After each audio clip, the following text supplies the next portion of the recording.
दोस्तों साथियों, आप देख रहे हैं इंग्लिश बाजार का ये दूसरा भाग। तो आइए चलते हैं इस कहानी का कैसे जन्म होता है और किस तरह से खाड़ी देशों को लड़कियां सप्लाई की जाती हैं। दोस्तों साथियों, अब हम चलते हैं बांग्लादेश। और बांग्लादेश के जो चटगांव शहर के पास चटगांव बंदरगाह है। बिल्कुल सुबह अरुणोदय काल का समय है और वहां से मेन रास्ते से अलग हट करके ताजी मछलियां लोग जो समुद्र शाम को गए थे वो 4 बजे वापस आ गए थे।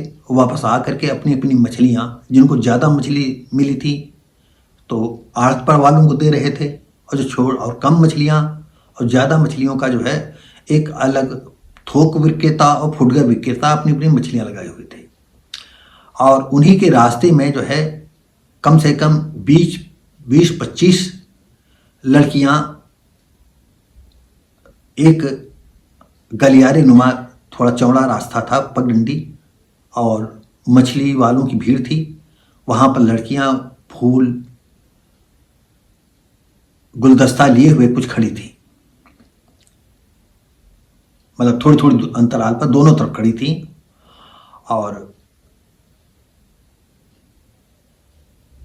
उस इलाके का, बांग्लादेश, पाकिस्तान, आसपास के देशों का सबसे बड़ा कुख्यात अबू जानी डॉन, जो जिहादी था, गैर मुस्लिमों का दुश्मन था, और वो चाहता था कि हम सबसे पहले हिंदुस्तान में गजवा हिंद का सपना साकार करें। और आपको बता दें, वो शेखों के ही ड्रेस में बड़े शौक से आ रहा था। उसके साथ गाजी बाबा भी उसी ड्रेस में थे, और उसी ड्रेस में मुकद्दर अली भी थे, अबू सलेम भी थे, और 6-7-8 लोग जो है उनके अंगरक्षक थे। और ऐसा लग रहा था जैसे कोई बहुत बड़ा लीडर कंट्री लेवल का जो है चला आ रहा हो। सब पलक पावड़े बिछाए हुए थे। तो लड़कियां तो जो लाइन में लगी हुई थी, जो उसके स्वागत के लिए गुलदस्ता लिए रहे थे, तो वो छू लेता था, लेता नहीं था, किसी ले लेता था, और उसके जो सहयोगी थे उनको दे देता था। सारी लड़कियां, सारे लोग उसको सैल्यूट मारते थे। अब वो इतने गर्वीले स्वभाव से, गर्वीली नजरों से देख रहा था जैसे जंगल का बबर शेर हो, और सारी उसके सामने जो है जितने और हों वो सब गीदड़ भभकी की तरह डरे हुए हों। तभी उसकी कुछ रास्ते से अलग हट करके एक लड़की दिखाई पड़ी। उसका शायद हुस्न ही ऐसा था या उसकी सुंदरता ऐसी थी, थोड़ा ठिठका, और उसके बदन पर निगाहें डाली तो आप जानते हैं कि कसाई दूर से देख लेता है कि इस बकरे में कितना गोश्त होगा और कैसा गोश्त होगा।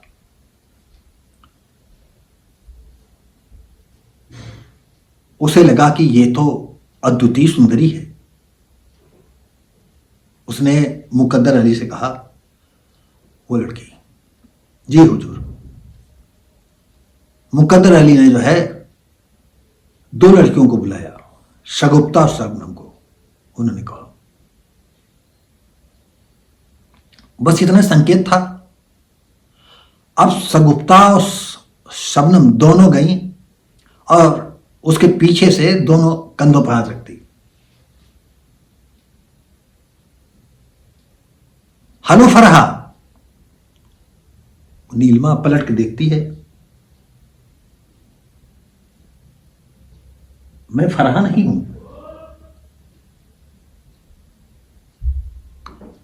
ए फरहा, बदतमीजी नहीं, हम तुम्हारे बुलाने से आए हैं।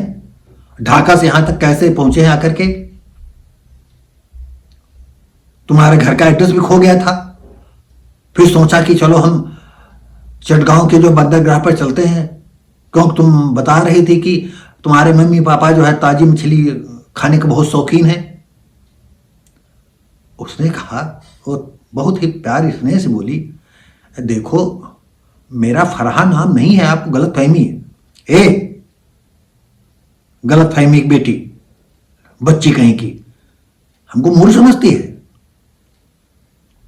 बड़ी देर तक डिस्कस करती रहती, अब ढाका में नहीं हमसे मिली।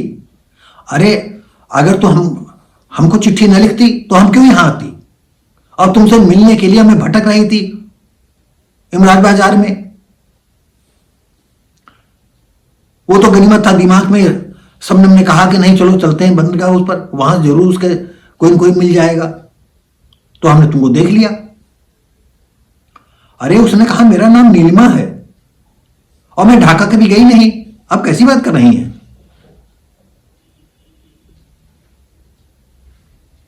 वो बाबरा कहते, देख अगर तू हमें ताजी मछली खिलाने के लिए बुलाया था और हम लोग भी इसी बहाने इमराज बाजार घूमना चाहते थे और चटगांव बंदरगाह भी देख लिया। अरे तू नहीं खिलाना चाहिए, साफ साफ बोल दे कि मैं तुझे मछली नहीं खिलाऊंगी, तू जा, मैं चली जाऊंगी। लेकिन ऐसा क्यों कहती मैं फरहा नहीं हूं? जानबूझकर। तब तक उसके माँ बाप और उसकी छोटी बहन भी आ जाती। तो अलीराज कहते हैं, बेटा क्या बात है? कहती, पापा ये देखो, ये दो सहेलियां हमें कह रही तुम फरहा हो, और कहती हैं तुम ढाका में हमारी आपकी मुलाकात हुई थी, और ये कहती है कि ताजी मछली खिलाने के लिए बुलाया था। अब सगुप्ता साहब ने मार रुआसी हो गई। उन्होंने कहा, अंकल हम कैसे आपसे माफी मांगे, उसकी चिट्ठी गुम हो गई, बिल्कुल सेम टू सेम फरहा ऐसी ही थी।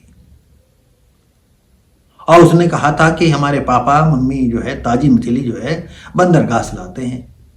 तो पहले जब गुम हो गया, एड्रेस गुम हो गया, फोन नंबर हमें उसमें था वो भी गुम हो गया।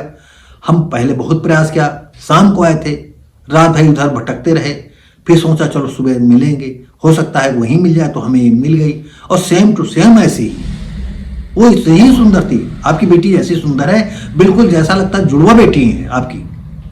तो उसने कहा, बेटी कोई बात नहीं, तुम ढाका से आई हो, कोई बात नहीं, चलो तुम देख लो मछली। तो नीलिमा देखती है अपने पापा को, कहती, पापा। तो कहा, बेटी देख, ये इसको दूसरी लड़की ने धोखा दे दिया है, तुम्हारा चेहरा मिलता है, तो इसमें इनका क्या कसूर है? कोई बात नहीं, आज इन लड़कियों के नाम हमारी मछली बनेगी। कहा, देखो बेटा कौन सी मछली तुम्हें, निसंकोच बताओ। और उन्हें जो लड़कियों को पसंद था उन्होंने मछली ले ली। तो अब 200 साथियों एक घर जाती हैं, तो घर में जो है अली दराज, शहीदा और उनकी जो छोटी लड़की थी उसका नाम था निम्मी। छोटी लड़की नाम था निम्मी और बड़ी का नाम था नीलिमा।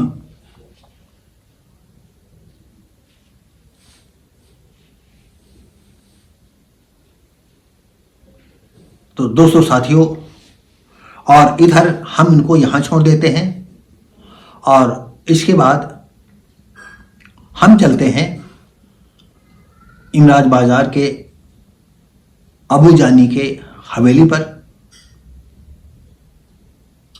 रात के 10 बज रहे हैं। 20-25 लड़कियां जो है, सब एक से एक सुंदर लड़कियां, कमसिन लड़कियां, और नौकर चाकर, गन्नरधारी लड़कियां बार बार जो है, जब गाजी बाबा अंदर से आता है अरबी शेख की ड्रेस में, तो दौड़ पड़ती हैं, अरे हुजूर, बड़े हुजूर से मिलवा दीजिए। तो कहा कि देखिए अभी उनकी थकान नहीं कि वो लेटे हुए हैं, अभी नहीं मिलवा सकते हैं, आप लोग कल आइए। तो उनमें 1-2 लड़कियां जो है बड़े अन्य बिनस कहती हैं, हम 15 दिन से लगातार आ रहे हैं, पूछ रहे हैं, और जब सुबह आ गए हैं, और तो आप मिलवा दीजिए प्लीज। तो उन्होंने कहा, देखिए कुछ पाने के लिए कुछ खोना पड़ता है। आप तो अमेरिका में पूरी दुनिया की सैर करेंगी, हमें क्या मिलेगा?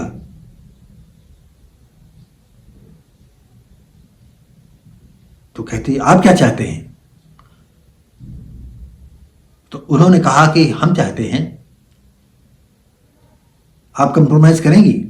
तो कुछ लड़कियां कहती कैसा कंप्रोमाइज? कहा पहले जानिए जा करके कंप्रोमाइज क्या होता है। अरे जब आप अमेरिका घूमेंगी, एडवर्टाइज कंपनी में काम करेंगी, हजारों डॉलर प्रति महीने आएंगे, तो वहां आपको किसी से नजदीकियां बढ़ानी पड़ेंगी ना। आप तो जानती हैं कपास जहां जाएगी वहां उठी जाएगी। समझ गई कंप्रोमाइज का मतलब? तो एक लड़की पहले हिम्मत करके कहती ठीक है हुजूर, हम आपसे कंप्रोमाइज। फिर दूसरी, तीसरी, चौथी, और उसमें तो 2-3 लड़कियां थी, उन्होंने कहा कि ये कैसा कंप्रोमाइज है? तो कहा आप लोग चले जाइए। इसके बाद अबू जानी के एक बैठक खाने में अबू जानी अंदर से देखता है कौन कौन लड़की, तो 2-4 लड़कियों को अपना अंदर बुला लेता है, और फिर गाजी बाबा, मुकद्दर अली, अबू सलेम, उन लड़कियों के 2-2, 4-4 करके ऐसे बांट सब लेते हैं।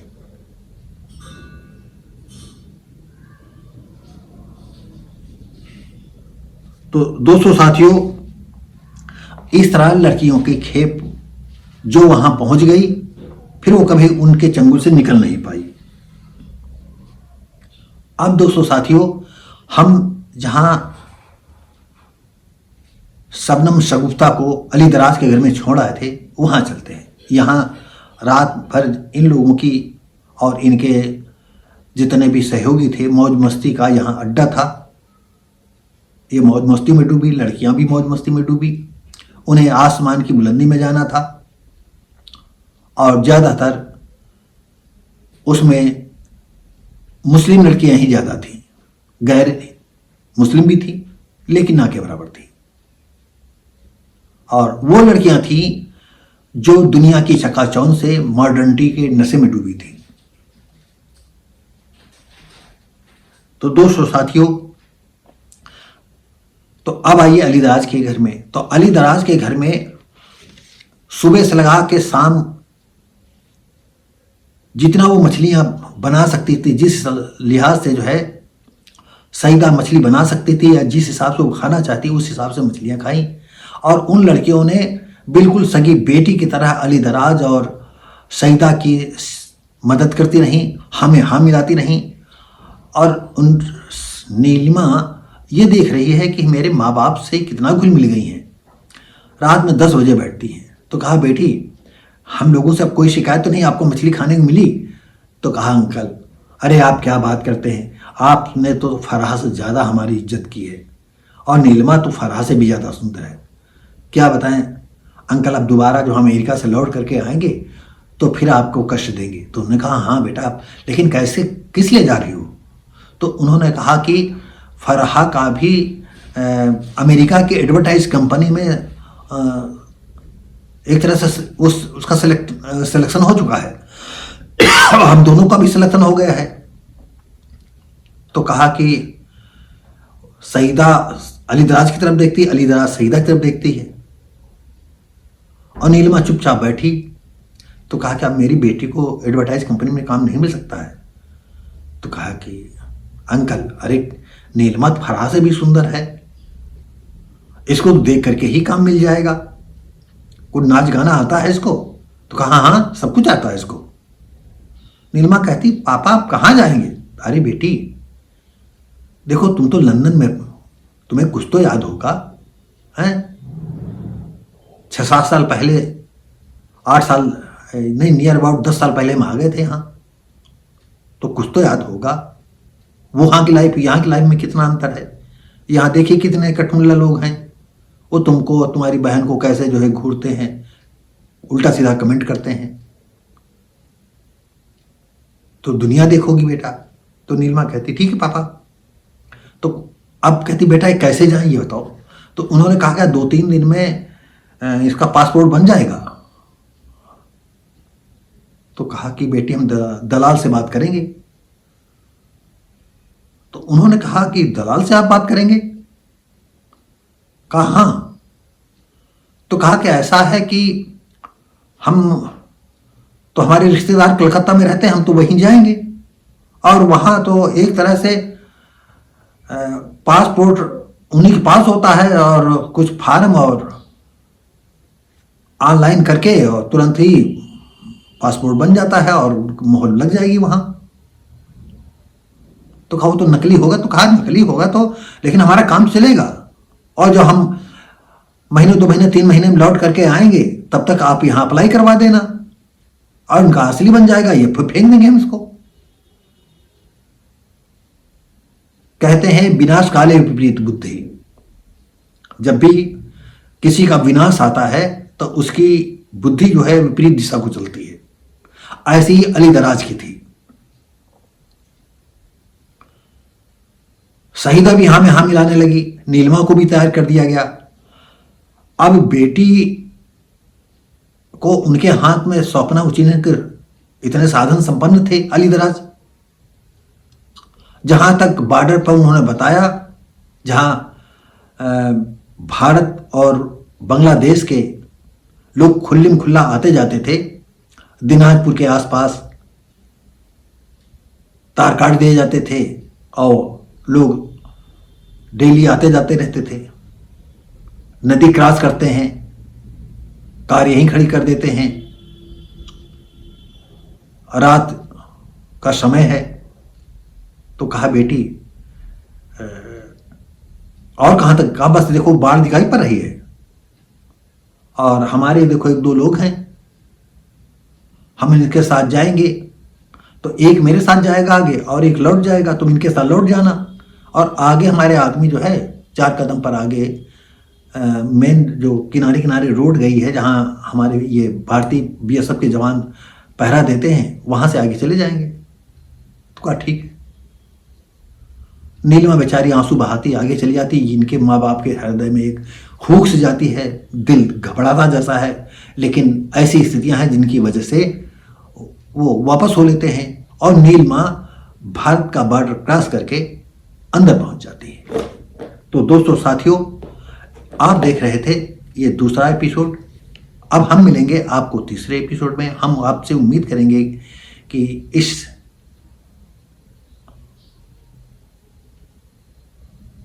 सब्जेक्ट को आप अवश्य देखें, और यदि बाय द वे आपको कहीं भी ये स्टोरी या हमारा ये प्रयास आपको अच्छा लगता है तो लाइक शेयर कमेंट करें, अपने साथियों को भेजें। बस आपसे इतना ही निवेदन करेंगे।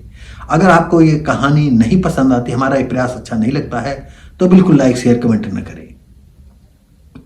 दोस्तों साथियों, हम मिलेंगे अब आपको तीसरे एपिसोड में। तब तक के लिए नमस्कार, जय हिंद।